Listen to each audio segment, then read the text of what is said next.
Students, welcome back to the online class of science. This is your Naima Miss, back with reproduction in plants. So in our previous class we have learnt about the flowers. They are complete flowers, incomplete flowers and unisexual flowers and bisexual flowers. We have learned about all these types of different flowers. Right, incomplete flower, we can see that all the parts are found. All the parts are found. All the parts are present. Whereas in incomplete flowers, we can say that any one or more part is absent, is not there. Okay.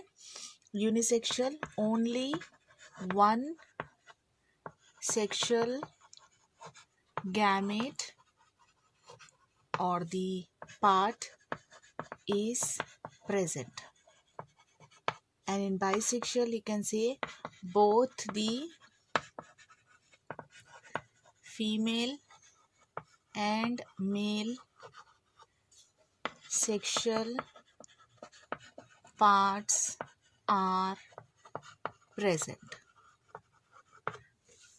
Okay, so we can say this, that all the parts are present in the complete flower. Incomplete flower, we can say any one or more than one part is present.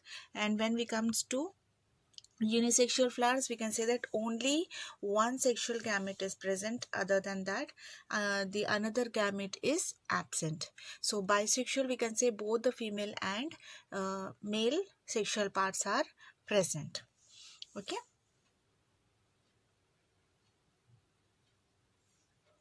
Next, we can see that example of sunflower. If you take, do you think the all that colorful part of the sunflower, that is, if you see the sunflower, you can see that central part of the sunflower, you can see those are like this, right? There are so many. Then after that, on this you can see these are the parts. Yes, like this they are surrounded. If you see sunflower, or if you see marigold also, sunflower, suppose we are saying sunflower, so this is the part, central part. This is called as floral disc. What it is called? It is called as floral disc. And these are the petals, right? So suppose this is your sunflower, you can see that there is a central part, right? As I said, it is called as a disc floret. Okay, so this central part is called as disc floret. When we see it, it appears to be a single flower, but actually this is not a single flower. This is a bunch of flowers together. Okay, when you remove a single petal of the flower, then you can see that this single petal is like this. When you remove from this flower, you can see it is like this, and it is having the gametes also. Okay, it is having the sexual part of this flower also. So these outside which are coming like this now, which are coming out, these are called as ray florets. What are they called? They are called ray florets. Why? Because they will bend towards the sun rays. Okay, so they are called as ray florets, and the central one are called as disc florets. So when you remove the part, you will find it somewhere like this. If you remove and you see the central flower, one, you will see that it is like this. Single flower, if you remove, you will see that flower to be like this, central one. So that is one single flower. And these are the outer parts, which is one single flower. So all together, it is a bunch of, sunflower is the bunch of different bunch of flowers. Sunflower is not a single flower, it is a bunch of flowers. Okay, flowers together, it is forming a sunflower. So all these things you will learn in your higher classes. In this class, I'm not going to explain you about details regarding this flower. So next part, what we were about to learn was the sexual part of the flower. So where is the sexual part of the flower? Like what is actually, we will see that. Now suppose that we are taking the dhatura flower. Okay, we are taking a dhatura flower. Then you can see that upper the male part we will take. What we will take? We will take out the stamen of this dhatura and we will see what it is. So when we are taking out the stamen, you can see that this is the stamen, and on this stamen you can see the part like this. Okay, this is something like this. You can observe it, it's a round one, something like this. When you, this is called as what? This is called as pollen sac, as I've already said, pollen sac or anther. Okay, and this is called as stamen, right? When we are taking this pollen sac and observing under microscope, what is the structure that you will be able to see? The structure that you will be able to see is like this. Okay, small dots. This will be the structure of the pollen sac. Okay, if you observe this under microscope, so this is the microscopic view of the pollen sac, or you can say anther. Okay, so like this we can observe different types of pollen sacs under the microscope. So this we can do with the help of our hand lens also. Okay, we can study with the hand lens also. Simply what we have to do, what we are going to do, we are going to take a dhatura. Suppose this is a dhatura flower. Okay, suppose this is a dhatura flower. Have you ever seen the dhatura flower? It will be all with spines on it. Okay, it will be all with spines on it. So what we are going to do, we are going to take this dhatura flower and slowly with the blade we are going to slowly cut like this. Okay, we are going to simply cut like this. Then we can see the part of the flower, that is, we can see the ovary. What we can see? We can see the ovary. Okay, so this is the transverse section. If you take out the standing line, okay, when we are taking this in a sleeping line, you can see this is a transverse section. Okay, this is called as transverse section of ovary. Now if the same flower, you are cutting it in a standing line, okay, then you can see that the structure will be like this.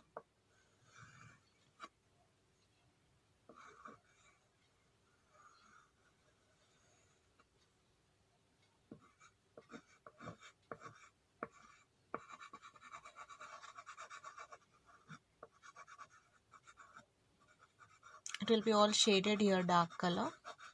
Okay, so this is a structure that we can see inside the ovary structure. This is the LS, okay, of the ovary. So this is the male part and this is the female part that we have studied in our today's class. So then what we are going to do, we are going to see the flower part to fruit, in which we will first know about the, this is the ovary, right? The whole structure is ovary. Now this part, what it is called, this part, these are called as ovules. What are they called as? Ovules. So this one, what we are saying, this space, these spaces are nothing but they are called as ovules. What are they called? They are called as ovules. Ovules. So when we see these ovules, this part of the flower is converting into fruit. Okay, when this part of the plant of flower is getting converted into fruit. Okay, suppose if you see a guava plant, whenever you see a guava plant, you see that the, suppose this is a fruit, flower. Okay, you got flower from here. Now what is happening? The flower, slowly the petals of this flower will start falling and this lower part of which is attached to the stalk will start bulging. okay, will start bulging. Now when this part is bulging, you can see that this flower part, you can see that it has been shed. And when you take a guava, you can observe that this upper part you will have like this, that is nothing but the flower part which has been shed, and the lower part, that is the ovary part, has been bulged into a fruit. And then when you are taking it out, you can cut through the stem and with the stalk, and you can use it, right? So that means, what can we prove from this? We can say that the fruit is coming from flower, ovary. Okay, fruit is coming from what? It is coming from flower, ovary, right? Now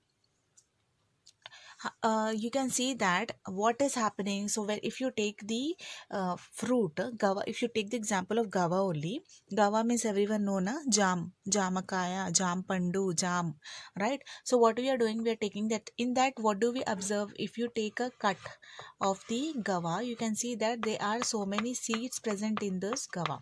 So you can see that whatever fluffy, like whatever sticky substance or whatever thing that we eat, that is nothing but, we can say, it is ovary.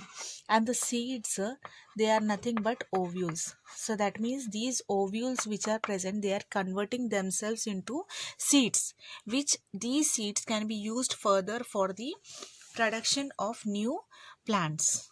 Okay, they can be used in the production of new plants. So it is reasonable to conclude that an ovary is getting converted into fruit. Okay, the ovary is getting converted into fruit, while the ovules is getting developed into seeds, right? The seeds further produces a new plant. Yes. So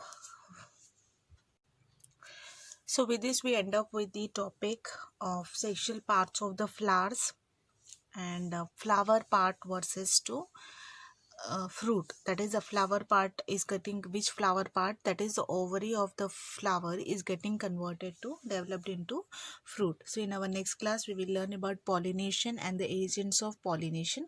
Until then, I request you all to be, please, obedient to your parents. Do obey your parents and teachers too. Whatever you are learning, please go twice the video and try to understand what I'm trying to explain you all. And if any doubt, please clarify with me. Kindly go with the textbook once after completing the video. Without going through the textbook after completing the video, it will not be fitting into your mind. Okay, so I request you all, please kindly go through the video, then go with the textbook reading once, then try to complete your portion with the memorizing, not with the buttifying. Okay, I request you all to kindly obey your parents. This is my humble request, children. Please obey your parents. Don't try to irritate them because they are working hard for you all. Kindly obey them. Okay, thank you for watching the video.